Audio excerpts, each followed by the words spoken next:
Next year, when TVK wins, next year, when TVK wins, and many of you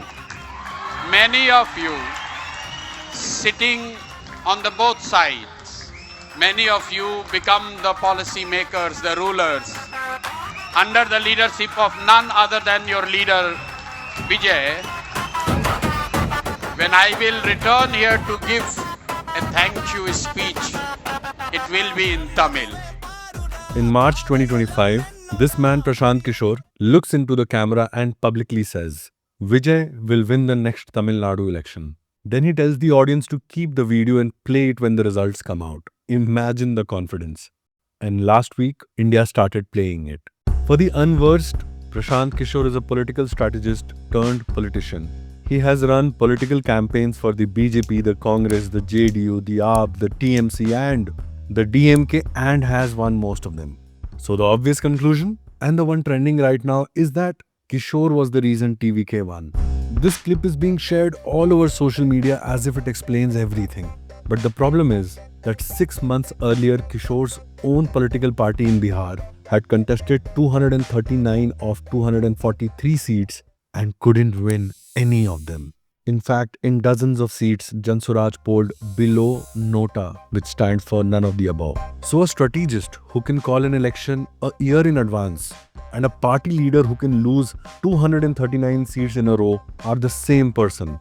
So PK is a part of that answer, but definitely not all of it.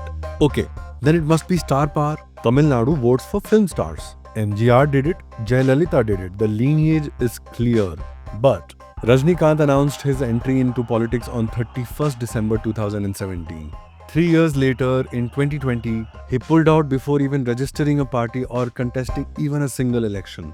Kamal Haasan launched MNM in 2018 and has yet to win a single assembly seat. Vijay Kant's DMK won 29 seats in 2011, 6 in 2016 and effectively defunct by 2021. You know, I have heard a lot of people say that Vijay crafted his image carefully through the movies and that may have helped. But we should remember that Vijay was not the only one with a carefully crafted political image on screen. Rajnikant had Shivaji, Kamal Haasan had Indian. Vijay Kant was literally called Captain. 3 film images, at least as politically coded as Vijay's, but 3 losses. So, the celebrity story is definitely not the complete answer. So, if it wasn't strategy and if it wasn't celebrity, what was it? This is the story of how Vijay actually won Tamil Nadu.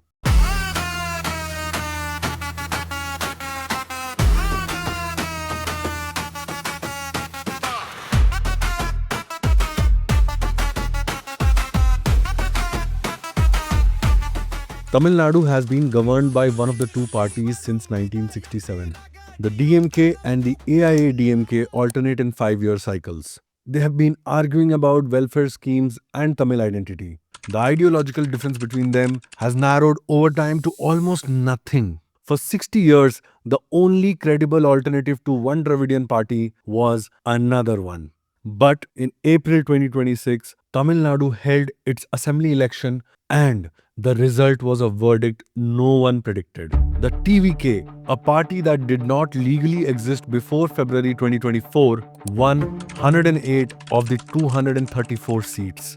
The DMK collapsed from 133 to 59. 15 of Stalin's cabinet ministers lost their constituencies. Stalin himself lost Kolathur, his seat since 2011, where he had won in 2021 by over 70,000 votes. He lost in 2026 to a 75-year-old who had joined TVK 10 weeks before polling. The turnout was 84.8%, the highest in the state's history.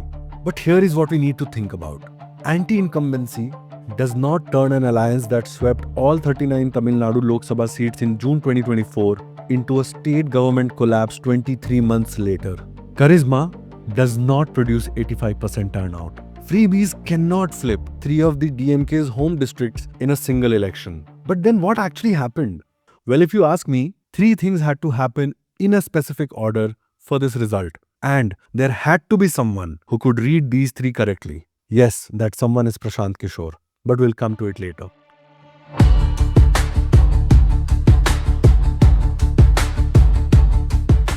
So we have heard the conventional story, which is anti-incumbency, charisma and freebies. But the problem with that is the timing. In June 2024, just 23 months before the assembly election, the DMK-led alliance won every single one of Tamil Nadu's 39 Lok Sabha seats. The BJP failed to open its account. The AIADMK failed to open its account.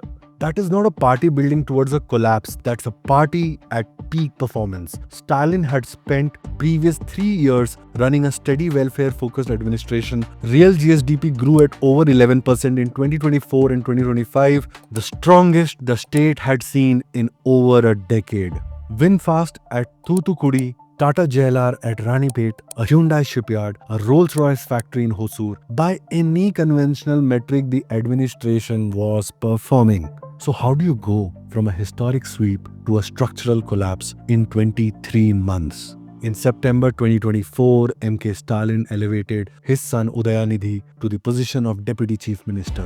Udayanidhi was 46. He had been an MLA for 3 years and was an actor and a film distributor before that.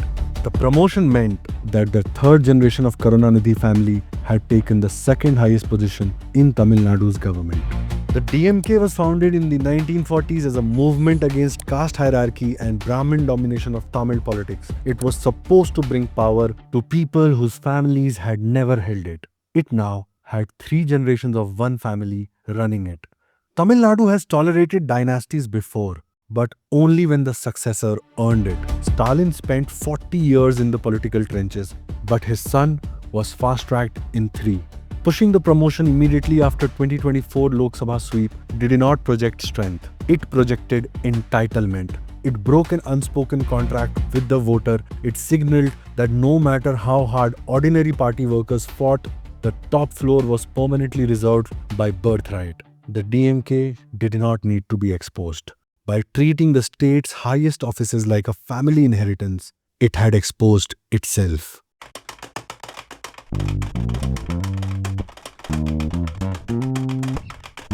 Now, in April 2025, the AIADMK formally rejoined the BJP-led NDA.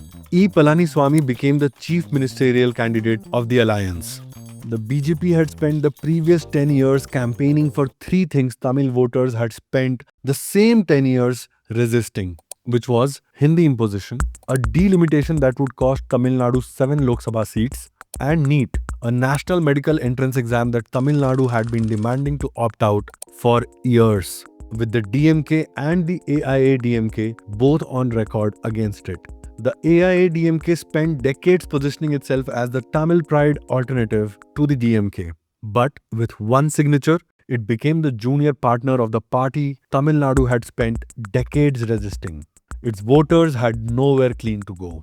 These 2 events created a structural opening. The DMK had become the establishment it was found to oppose. The AIADMK had become an extension of the party it had positioned itself against. So for the first time in 60 years, neither big party could credibly carry the original Dravidian argument, which was anti-center, anti-Hindi, anti-corruption, pro-Tamil identity, and not run by a single family. Roughly half of Tamil Nadu's electorate lives in that gap. After the 2026 election, the DMK alliance and the AIADMK alliance combined held 126 seats out of 234.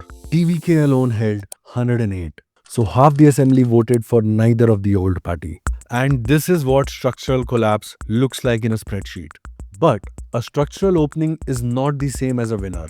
Plenty of Indian states have had 2 parties their voters dislike. The space definitely exists, but the candidate to fill it usually doesn't. Tamil Nadu had one in waiting.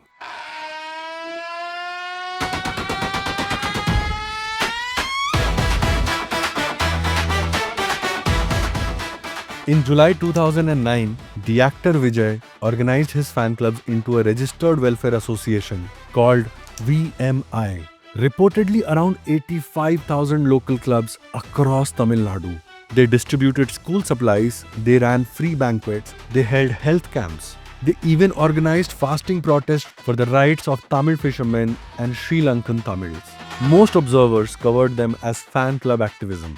However, they were structurally a political ground machine. In 2021, the same association contested local body elections in Tamil Nadu without forming a party, without an alliance, and without a campaign, and yet 115 of the 169 seats it contested.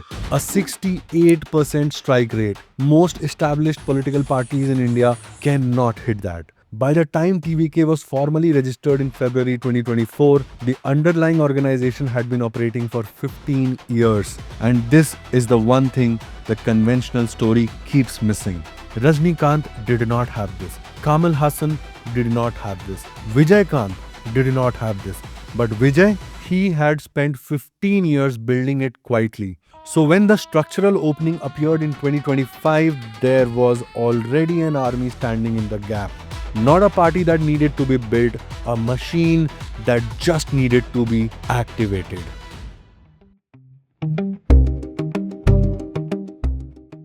The fourth element is Prashant Kishor. And yes, he definitely matters, but the question is how much? In February 2020, Stalin hired Kishor's firm I-PAC to run the DMK's 2021 campaign. They won. In 2022, Kishor exited political consultancy. On February 10, 2025, he met Vijay at the TVK headquarters in Chennai. The meeting lasted 2.5 hours. The official line is that Kishor was a personal friend giving informal advice. The friendship's accuracy of prediction has been notable. In a March 2025 interview, Kishor laid out 3 conditions for TVK to win the state alone. AIADMK aligning with the BJP. DMK retaining its base without expanding it. TVK contesting independently. Every condition came true in turn. Now here is the interesting part. On April 29, Access My India's exit poll projected TVK at 98 to 120 seats. That number was widely ridiculed at that time. The actual result? 108.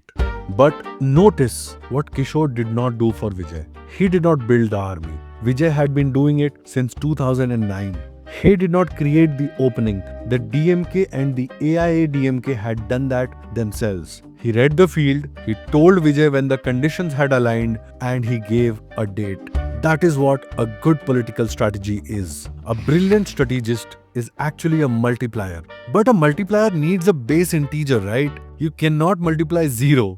You can build a perfect narrative, but someone has to physically carry it to 80,000 polling booths. And this is also why his own party in Bihar had failed. It wasn't that the Bihar's voters were perfectly happy with the RJD, the JDU or the BJP. It was that Kishor tried to build his ground machine and fight the war at the exact same time. There was nothing for Kishor to multiply against. Well, sometimes the strategist diagnoses better than he prescribes. So here is the full picture. Stalin fast-tracking his son after a historic mandate turned a long-standing dynasty into a symbol of peak entitlement, which when combined with anti-incumbency became lethal. The AIADMK rejoining the BJP in April 2025 broke the AIADMK's Tamil pride identity. Vijay at the same time had spent previous 15 years building the only organization positioned to fill the vacuum the two parties were about to leave. And Prashant Kishor, having read all of this, helped Vijay in orchestrating the fight. Take any of those 4 things away and Vijay does not win. Take Vijay's 15-year base away and the structural opening sits empty. That was Bihar. Take the structural opening away and Vijay's base wins nothing. That was Rajnikant. Take the strategist away and Vijay still probably wins, but with smaller numbers. The two-party gravity of Indian state politics is real. It only breaks when both incumbent parties simultaneously vacate their structural positions.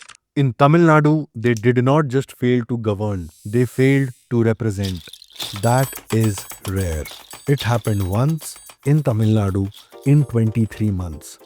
Well, Vijay will be sworn in as the Chief Minister this month. He will inherit a state with an outstanding debt of 9 lakh crore rupees, a fiscal deficit running near 3% of GSDP, and a manifesto that promises 2,500 rupees a month to every woman head of household. 6 free LPG cylinders a year, and 8 grams of gold to brides from poor families.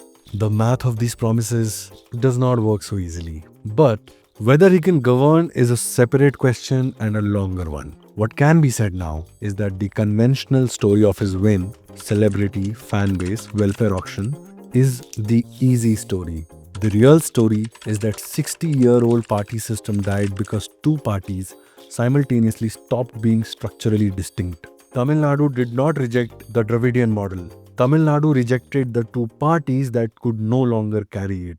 That distinction will matter in the next 5 years more than anyone is currently prepared to admit.